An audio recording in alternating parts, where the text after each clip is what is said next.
দরজায় টোকা দেওয়ার শব্দ পাইতে সে দরজা খুলে বাইরে তাকিয়ে দেখে জাঙ্কুক হাতে একটি পোশাক নিয়ে দাঁড়িয়ে আছে। ও বেশ অবাক হয়, বড় বড় করে তাকিয়ে প্রশ্ন করে, আপনি এত তাড়াতাড়ি এটা কোথা থেকে নিয়ে আসলেন? 30 সেকেন্ডও তো হয়নি। এতটুকু সময়ের মাঝে এতটুকু বলতেই ওকে থামিয়ে দিয়ে জাঙ্কুক বলে উঠল, আমি অলসতার কাজ একদম পছন্দ করি না, সবকিছু তাড়াতাড়ি করা যায়। তাই কথা না বাড়িয়ে কাপড়টা নাও আর ফ্রেশ হয়ে এটা পরে আসো। বেশি সময় নেই আমার কাছে, আমাকে এক জায়গায় যেতে হবে। তে আর কথা বাড়ায় না, ছো মেরে ওর হাত থেকে কাপড়টা নিয়ে ভেতরে থেকে দরজা লাগিয়ে দেয়। ওয়াশরুমটা অনেক বড়, অনেক সুন্দর করে পরিষ্কার পরিচ্ছন্ন ও পরিপাটি করে সাজানো। তে চোখ বুলিয়ে পুরো ওয়াশরুমটা একবার দেখে নেয়। সত্যি ও জীবনেও কল্পনা করেনি এত সুন্দর একটি বাড়িতে থাকবে। সবকিছু যেন স্বপ্নের মতো লাগছে তার কাছে, যেন রাজকীয় কোনো পরিবেশে চলেছে। মনের মাঝে বকবক পায়রা উঠতে শুরু করেছে তার। একে তো জাঙ্কুককে প্রথম দেখাতেই প্রেমে পড়ে গেছে সে। এত সুন্দর একটি ছেলে আর আগে কখনো দেখেনি সে। তার উপর বাড়ির প্রতিটা জিনিস দেখে যেন আরো আনন্দে মেতে উঠছে তার মন। সে এবার তাড়াতাড়ি গোসল করে জামা কাপড় ছাড়ে, তারপর জাঙ্কুকের দেওয়া জামাটা পরে নেয়। তখন সে খেয়াল করে জামাটি একদম ছোট আর জামার গলাটা বেশ বড়, লম্বায় হাঁটু পর্যন্ত হবে হয়তো। কালো কুচকুচে রঙের একটি সফট জামা। এটা পরার পর তের মনেই হচ্ছে না যে সে কিছু পরেছে কিনা। তে ভেবে পাচ্ছে না সে এটা পরে বের কিভাবে হবে। ভীষণ অস্বস্তি লাগছে তার। জামাটা এদিক ওদিক থেকে টানতে শুরু করে সে। তখনই দরজায় টোকা পড়ে।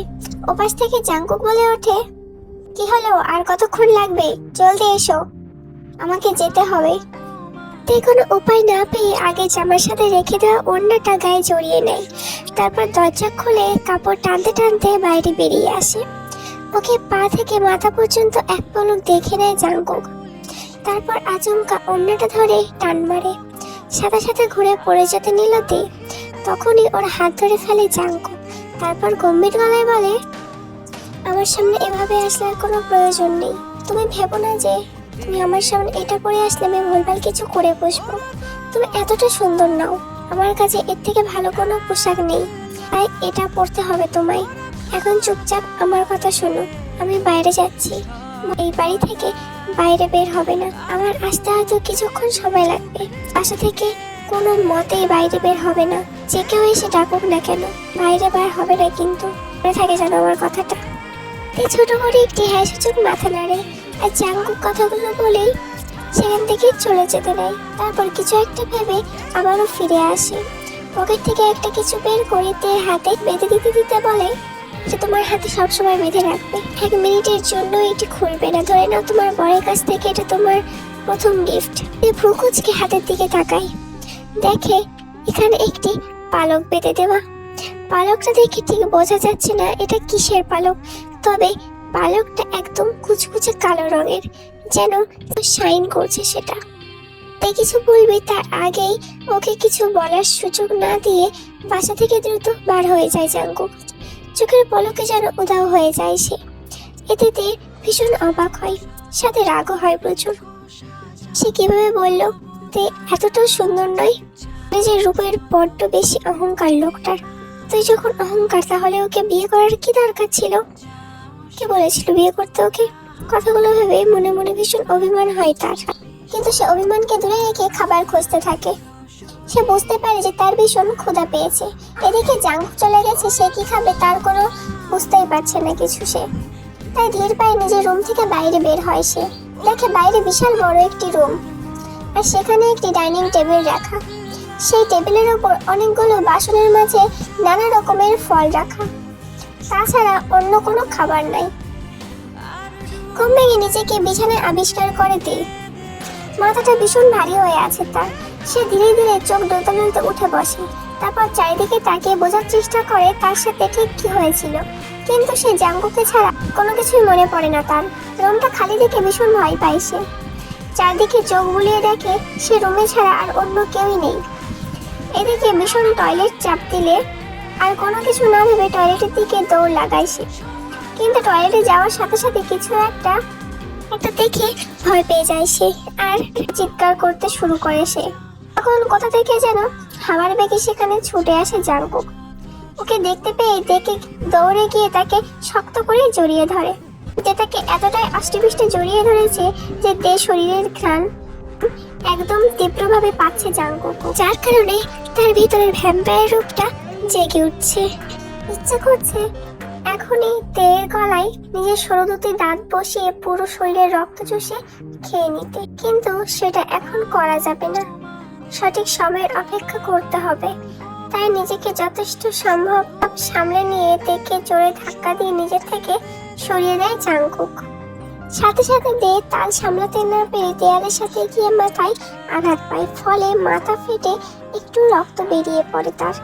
রক্তের ঘাড় নাকে যেতে জাঙ্কুক যেন পাগলের মতো হয়ে যায়। তার চোখ দুটো মুহূর্তের মধ্যেই লাল বর্ণ ধারণ করে, মুখের ফাঁক দিয়ে বেরিয়ে আসে তার সরু দুটো লম্বা দাঁত।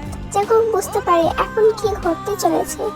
সে নিজেকে কন্ট্রোল হারিয়ে ফেলেছে রক্তের গন্ধে। দেখে এখন রক্ত চুষে খেয়ে মেরে ফেলার জন্য পাগল পাড়া প্রায় জাঙ্কুকের অবস্থা, কিন্তু সেটা এখন কোনোভাবেই করা যাবে না, তাহলে তার সব প্ল্যান ভেস্তে যাবে। নিজেকে অনেকভাবে কন্ট্রোল করার চেষ্টা করছে জাঙ্কুক, কিন্তু কিছুতেই পেরে উঠছে না সে। হিংস্রভাবে এগিয়ে যেতে চায় তের দিকে। তখনই জাঙ্কুক দেখে যে তে ছোট বাচ্চাদের মতো হাউ হাউ করে কান্না করছে, মাথায় হাত চেপে ধরে রেখে। মুহূর্তে জাঙ্কুকের কি হয় সে বুঝতে পারে না।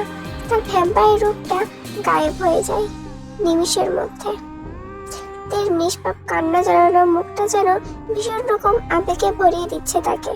এক মুহূর্তের জন্য জাঙ্কুক হয়ে যায় সে একজন ভ্যাম্পায়ার, রক্ত পিশাসী ভীষণ বদমেজাজ একজন ভ্যাম্পায়ার। সে মুখের দিকে এক নজরে তাকিয়ে থেকে ভাবতে থাকে এমন নিষ্পাপ চেহারা কারো হতে পারে।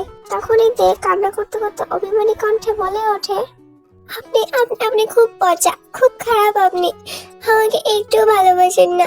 শুনেছি বিয়ের পর স্বামীরা তার বউকে অনেক আদর করে, অনেক ভালোবাসে, কিন্তু আপনি এখানে নিয়ে আসার পর থেকে শুধু আমাকে কষ্টই দিয়ে যাচ্ছেন আর আঘাত করছেন। আমি আপনার কাছে থাকতে চাই না, আমাকে আমার বাবার কাছে ফিরিয়ে দিয়ে আসুন। সে কালকে থেকে শুধু অবধি একটা আপেল খেয়েছি, আর ছাড়া কিচ্ছু খাইনি। তাছাড়া আমারও কি ক্ষুধা লাগে না? অনেক ক্ষুধা লেগেছে আমার এমনিতেই, আর তার উপরে আপনি আমাকে মারতে পারলেন। কথাগুলো বলেই আবারও বাচ্চাদের মতো ঠোঁট ফুলিয়ে ফুপিয়ে ফুপিয়ে কান্না করতে লাগলো তে। জাঙ্কুকের এবার বড্ড মায়া হলো। সে মনে মনে ভাবলো, সত্যি তো ওকে নিয়ে আসার পর থেকেও ফল ছাড়া আর কিছুই খেতে দেওয়া হয়নি ওকে। মেয়েটা হয়তো বড্ড বেশি ক্ষুধা পেয়েছে, কিন্তু এখানে তো ফল ছাড়া আর কিছুই নেই, ওর কিছু জামা কাপড়ের দরকার। কথাগুলো ভেবে একটি দীর্ঘ নিঃশ্বাস ছাড়লো জাঙ্কুক। তারপর ওর কাছে এগিয়ে এসে দু বাহু ধরে ওকে দাঁড় করালো, হাত ধরে নিয়ে গিয়ে খাটে বসিয়ে বলল, তুমি এখানে থাকো, আমি তোমার জন্য খাবারের ব্যবস্থা করছি। খবরদার এখান থেকে উঠবে না, আর কোথাও যাবে না কিন্তু। কথাটা বলে রুম থেকে বাইরে বেরিয়ে গেল জাঙ্কুক। তারপর হাওয়ার বেগে কোথাও একটা ছুটে চলে গেল সে। এভাবে চলে যেতে দেখে বড্ড বেশি রাগ হলো তের। সে মনে মনে বলল, নিজে মেরে মাথা ফাটিয়ে রক্ত বের করে দিয়েছে, অথচ মাথার রক্তটা মুছেও দিল না, বাহানা করে চলে গেল এখান থেকে। আমাকে কার সাথে বিয়ে দিয়েছে বাবা? আমার এখানে মোটেও ভালো লাগছে না, দম বন্ধ হয়ে এসছে আমার এখানে থাকতে থাকতে। কথাগুলো ভেবে দু চোখের পানি মুছে নিল তে। তারপর ওয়াশরুমে চলে গেল। ভয়ে ভয়ে ওয়াশরুমে প্রবেশ করলো সে। সেখানে এবার আর কোনো আরশোলা দেখতে পেল না সে। কিছুক্ষণ আগে যখন এসেছিল তখন তেলাপোকা দেখে চিৎকার করেছিল সে। ওয়াশরুম থেকে নিজের ওড়নাটা হাতে করে নিয়ে এলো বাইরে। তারপর ওড়নাটা এক সাইডে কামড় দিয়ে কিছুটা অংশ ছিঁড়ে নিল। ড্রেসিং টেবিলের সামনে এসে আয়না দেখে নিজের কপালে ওড়না দিয়ে নিজেই ব্যান্ডেজ করে নিল। বড্ড বেশি রাগ এবং অভিমানে মনটা পড়ে যাচ্ছে তার। এই মুহূর্তে জাঙ্কুককে সামনে পেলে সে হয়তো এলোপাতাড়ি কিল ঘুষি দিতে থাকবে। চুপচাপ গিয়ে বিছানার উপরে শুয়ে রইল সে। আজকে আর জাঙ্কুকের সাথে কথাই বলবে না। তখনই কোথা থেকে যেন জাঙ্কুক এসে হাজির হলো সেখানে। ওকে ডেকে বলল, দেখো তোমার জন্য কি এনেছি, এইগুলো খেয়ে নাও, তোমার ক্ষুধা মিটে যাবে। ওর কথার উত্তরে এক নজর পিছনে ঘুরে ওর হাতের দিকে তাকালোতে দেখলো ওর হাতে একটি বিরিয়ানির প্যাকেট। তারপর আবার অন্যদিকে ঘুরে চুপচাপ শুয়ে রইল। ওর এমন আচরণে ভীষণ বিরক্ত হলো জাঙ্কুক।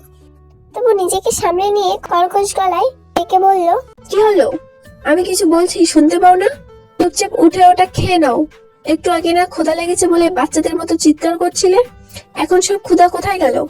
কথাগুলো বলে হাত থেকে বিরিয়ানির প্যাকেট পাশে টেবিলের উপরে রাখলো জাঙ্কুক। কিন্তু এর মাঝেও যেন তের কোনো রেসপন্স পাওয়া গেল না। এবার বড্ড বেশি রাগ হলো জাঙ্কুকের। সে ধমকের সুরে ডেকে বলে উঠল, এই মেয়ে, কি হয়েছে তোমার? কিছু বলছো না কেন? তোমরা মানুষেরা না খুবই বিরক্তিকর জানো। আমি কতবার করে ডাকছি, কেন শুনতে পাও না নাকি? কথাগুলো শেষ হতে না হতে আচমকাতে লাফিয়ে উঠে দাঁড়ালো। জাঙ্কুকের একদম মুখোমুখি দাঁড়িয়ে হাতের আঙুল দিয়ে ইশারা করে চিৎকার করে বলতে লাগলো, কি ভেবেছেন কি আপনি? আমি আপনার হুকুমের গোলাম? আপনি যখন যেটা বলবেন আমাকে তখন সেটা মানতে হবে। কে হন আপনি? আপনি কোথা থেকে উড়ে এসে জুড়ে বসেছেন আমার জীবনে? আবার আমার উপরে চোটপাট করবেন, অত্যাচার করবেন, আর আমি সেটা চুপচাপ মেনে নেব? আপনি জানেন পুরো এলাকার মাঝে সবচাইতে সুন্দরী এবং ঝগড়ুটে মেয়ে ছিলাম আমি। আমার বান্ধবীরা আমাকে যেমন সুন্দরী বলে ডাকতো, তেমনি ঝগড়ুটি বলতো। আপনার সাথে বিয়ে হয়েছে থেকে এখনো পর্যন্ত আপনার সাথে একটু ঝগড়া করিনি। আপনি গতকাল থেকে আমাকে না খাইয়ে রেখে দিয়েছেন। একটু ওকে ধাক্কা মেরে আমার মাথাও ফাটিয়ে দিয়েছেন। আবার এখন এসে ধমকাচ্ছেন, কোন সাহসে? হ্যাঁ, আপনি কি ভেবেছেন আমি সব চুপচাপ মেনে নেব? কখনোই না। এক নাগারে এ কথাটুকু বলে জোরে জোরে হাঁফাতে লাগলো তে। ওর কথা শুনে যেন তার মতো ড্যাব ড্যাব করে তাকিয়ে রইল তের দিকে জাঙ্কুক। পেছাতে পেছাতে একদম দেয়ালের সাথে আটকে গেছে তে এগোতে এগোতে একদম মুখোমুখি গিয়ে দাঁড়িয়েছে। ওকে এভাবে তাকিয়ে থাকতে দেখে দে আবারও ছোট বাচ্চাদের মতো অভিমানী গলায় বলল, কোথায় ভেবেছিলাম বিয়ের আগে প্রেম করছি না, তাই বিয়ের পরে স্বামীর সাথে চুটিয়ে প্রেম করব। কিন্তু আসলে আনরোমান্টিক বইটা খাটাই জুটেছে আমার কপালে। তাই বিয়ের পর স্বামীর সাথে চুটিয়ে প্রেম করব, সারাক্ষণ এটা ওটা বায়না করব, আর সে ভালোবেসে সবকিছু আমার বায়না মেটাবে, কত আদর করবে, কত ভালোবাসবে। কিন্তু এই একটি আনরোমান্টিক রাম ছাগলের সাথে বিয়ে দিয়ে দিয়েছে আমাকে। কে জানতো যে এই আনরোমান্টিকের সাথে আমার বিয়ে হবে? আপনার সাথে বিয়ে হয়ে আমার জীবনটা তেজপাতা হয়ে গেল। আপনি এত আনরোমান্টিক পৃথিবীতে দুটো আছে বলে তো আমার মনে হয় না। নইলে এত সুন্দরী একটি বউ সামনে থাকা সত্ত্বেও কেউ ভালো নামে আদর না করে এভাবে কেউ ধমকায়? কথাগুলো এক নাগারে বলে জাঙ্কুকের থেকে সরে গিয়ে বিছানায় গিয়ে থপ করে বসে আবারও বাচ্চাদের মতো কান্না করতে লাগলো তে। ওর কথা শুনে এবং ওর কান্ড দেখে মাথায় বাজ পড়লো জাঙ্কুকের। সে হা করে তার দিকে তাকিয়ে আছে। সে বোঝার চেষ্টা করছে এতক্ষণ সে কি বললো, আবল তাবল। জাঙ্কুকের এই মুহূর্তে কি করা উচিত সে কিছুতেই বুঝতে পারছে না। বারবার মনে হচ্ছে সে কোনো জালে বন্দী হয়ে যাচ্ছে, যে জাল থেকে বের হওয়া খুব মুশকিল। কান্না করতে করতে আর চোখে জাঙ্কুকের দিকে আবারও ফিরে তাকালো তে। দেখলো সে আগের মতো চুপচাপ দাঁড়িয়ে হা করে তার দিকেই তাকিয়ে আছে। আবার যেন মাথাটা গরম হয়ে উঠলো তার। আবারও মনে উঠে দৌড় লাগালো জাঙ্কুকের দিকে। জাঙ্কুকের সামনে গিয়ে জাঙ্কুকের কলার ধরে ঝাঁকিয়ে দিয়ে বলল, কিছুই বলেনি। এই কি বলেছে সেটা তোমরা পরের পার্টে দেখতে পাবে। আজকে এই পর্যন্তই। হ্যালো আমার মিষ্টি ভাইকে, তোমরা সবাই কেমন আছো? আশা করছি সবাই অনেক ভালো আছে, আমি অনেক ভালো আছি। তো তোমরা কমেন্টে অনেকেই বলছো জাঙ্কুক কি রক্ত খাবে, খেতেও পারে, কিছু বলার আছে। আর তোমাদের আরেকটা কথা বলে দিই, তে কিন্তু কোনো মানুষ নয়, তে এখন 24 বছর বয়স চলছে। এ হলো একটা অ্যাঞ্জেল, ঠিক আছে? তে একটা অ্যাঞ্জেল। স্টোরিটা মানে যে লিখছিল, আমি আগে থেকে বলি যে এটা আমি ফেসবুক থেকে নিয়েছি স্টোরিটা। এবার তে হচ্ছে গিয়ে এখন 24 বছর চলছে। ও যখন 25 বছর বয়স হবে তখন ও পুরোপুরি অ্যাঞ্জেল রূপে পরিচিত হবে সবার সামনে।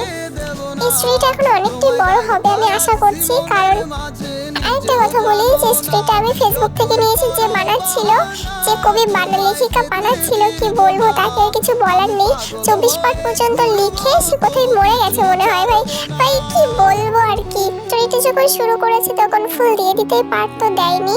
আমাকে খাটে খাটে লিখতে হবে। আর স্টোরিটাতে কোনো পড়ি ছিল না, এঞ্জেল ছিল না, এটা আমি খাটাচ্ছি, কারণ ওই পর্বের পর থেকে মানে আজকে যে পর্যন্ত হয়েছে ওর পর থেকে আর ঠিক আর লেখিনি।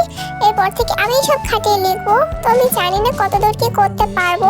তো তোমাদের যদি ভালো লাগে প্লিজ লাইক কমেন্ট শেয়ার করবে, আমার চ্যানেলটা সাবস্ক্রাইব করে দেবে। So love you all, bye by.